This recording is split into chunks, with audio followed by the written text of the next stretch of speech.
it's going to be a historic move. I think the silver move up will be one of the most volatile market moves in history, and good for the Bitcoin people. It just went from 1,200 to over 4,000. That's the kind of move silver is going to make, something similar. Our mission at SD Bullion is clear: the lowest cost gold and silver available online. While we do not have pretty blue boxes, free shipping on every order, or glamorous gold and silver infomercials, SD Bullion has the lowest prices that may save you hundreds on your next order. So before you make your next investment, do the math and join the over 40,000 new customers who have recently made the switch to SD Bullion. Why pay more? Hey everyone, this is Elijah Johnson with FinanceAndLiberty.com, and back with us today is Bill Murphy from the Gold Antitrust Action Committee and La Metropole Cafe. Bill, thank you so much for joining us today. Great to be back, EJ. Thank you. All right, well, I'd first like to discuss the silver market. James Turk recently released an analysis on the silver market, and this was released on King World News. And he's saying that it looks like what's happening right now in the silver market, it looks like a repeat of what happened right before the run-up in 2010 and 2011 when silver went to $50 an ounce. What is your perspective on his analysis, and do you agree? Well, I looked it over carefully, and James is a smart guy, and I appreciate what he has to say. I know I've been on your show a number of times, and I'm a $100 silver guy, but I have been right for a year or two, and this just goes on and on and on. J.P. Morgan continues to control the market, and I believe that they're going to lose control of it once it moves above 21, and James is going to be right. The timing is just so difficult. I mean, he's going back and looks over decades of a technical analysis and teacup formation and this and that, and it's all extremely valid, and I think he's going to be right. Excuse me. It's just the timing of this has been just brutal. I mean, it's just in total control.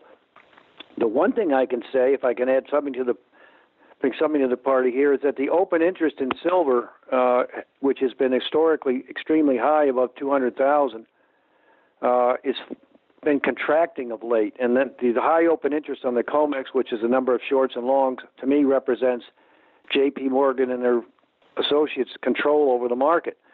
And what you'd like to see theoretically is for the open interest to tank and for the bad guys, as I call them, to exit their short positions, which will set up what James was talking about. Because when we had that run in 2011 from 16 to 50, the open interest was 135,000 contracts all the way up.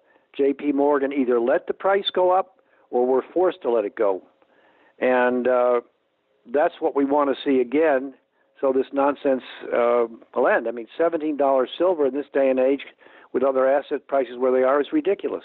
Now, I know in the article, James Turk was saying that when silver finally exceeds $50 an ounce, that'll be like the base then for the bull market to really start. And you were just saying that your target has always been $100 silver. So in your view, is it really not until we get to $50 silver that the real bull market actually starts? Well, for me, it'll start when it takes over 21 again after putting up with these past years of these pitiful prices. But I understand exactly what James is talking about, and it makes sense because we've been to 50 twice. And when that level is taken out, all heck could break loose because of supply shortages and things which are going to develop. So I understand where he's coming from. I know there's some other people, talking silver in the hundreds, and it could very well be. I mean, I'd just be thrilled if it gets to 100, but can it keep going? And what I do know about markets is where most of the big money is made is the people that get in late. And in the sense of, if you now at 17, it goes to 34, that's a big deal. Well, you'll make $17. Well, people get in at $52 and they'll go to 100, they make $50. But it's very difficult for investors to pay up, especially if you got out down at these levels. Who wants to pay up, $30 or $40 to get back in the market? So that's why people need to hang in there at these, what I call pitiful prices, because fortunes are going to be made, and James Turk is going to be right. The timing is still questionable. I'm hoping it's sooner rather than later. If I could ask you a little bit more about, you were saying the open interest in silver has been contracting.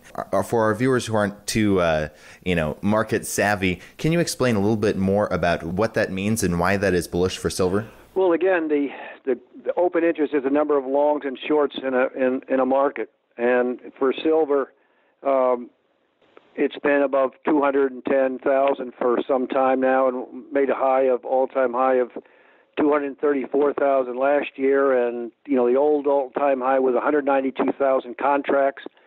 And what we're looking for is what I'm looking for is for somebody like J.P. Morgan to want to get out of their short side positions, and because they know that after a 6-7 year bear market, that the silver market is going to do what James Turk is talking about, explode, and they don't want to take those kind of losses. The game will just end. They won't be able to do it anymore.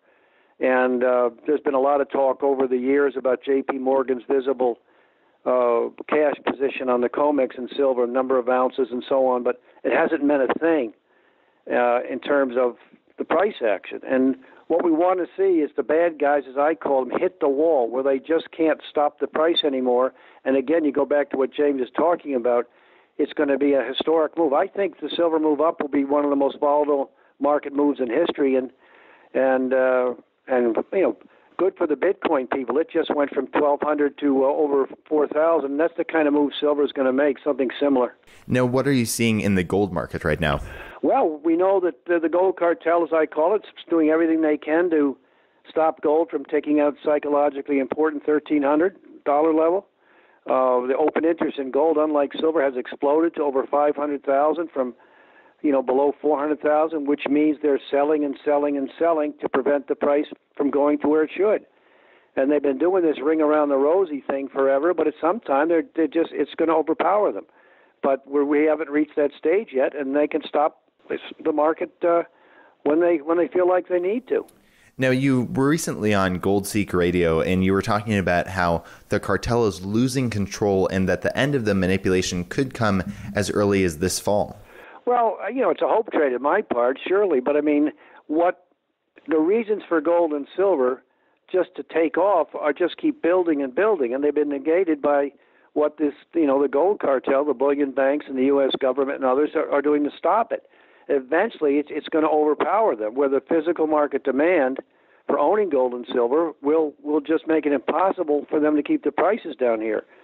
We get closer and closer, but they're still there, and they keep stopping it. So, the odds are, with what the stock market has done, going straight up and never allowed to correct, something is likely to occur out of nowhere to upset the apple cart, and, the fall is a good time for that. Right. I know Mike Maloney just put out a video, and he was showing that multiple different indicators were showing that the economy and stock market are peaking. So what is your perspective on, do you think the economy and stock market are peaking right now?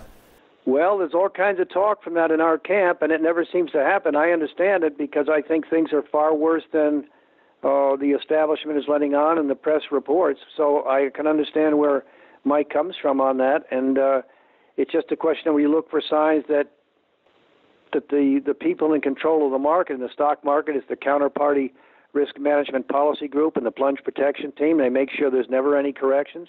It's been this way since the Trump election, and things just never change. As soon as they start to change, things are propped up, or like gold is taken down away from 1,300 like it was last week, and they're blatant about it. And since nobody reports on it, they just keep doing it.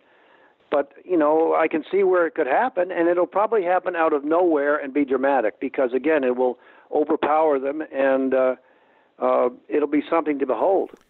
Now, before we let you go, I was wanting to touch on one last topic. It was about the Treasury Secretary going down to Fort Knox, and we were talking before the interview and you were saying, the Treasury Secretary said the gold is safe there, but he didn't say there was actually any gold there. What is your perspective on the visit recently by the Treasury Secretary to Fort Knox? Well, to me, it's a big deal. And in a sense, I spent weeks helping this Wall Street Journal reporter do an article, for the paper, and it was titled, "Fed has 62 tons of gold in New York basement, or does it?" This is the headline, front page Wall Street Journal.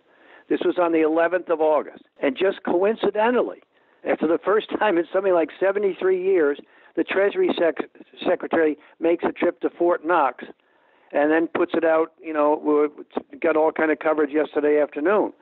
And, what the heck was triggered by this article in the Wall Street Journal, which, by the way, I spent all this time on, and one of the only things that they cut out of the article was GATA, with Chris Powell and myself, and what we had to say. So, but at the same time, some of our issues were discussed by friends of ours like James McShirley and John Emery and so on. But, it just can't be a coincidence. And you wonder what the heck was triggered by this Wall Street Journal article to have the Treasury Secretary go down there and then come out and say the gold is safe because it's surrounded by all these troops. Well, what kind of childish Mickey Mouse comment is that? What we wanted to have is a real legitimate outside audit, and they won't do it. And so nothing has changed except you have to think behind the scenes something was really stirred up here for him to be feel compelled to do that. So I'm going to have some fun with it. So if the gold isn't there, where do you think it is?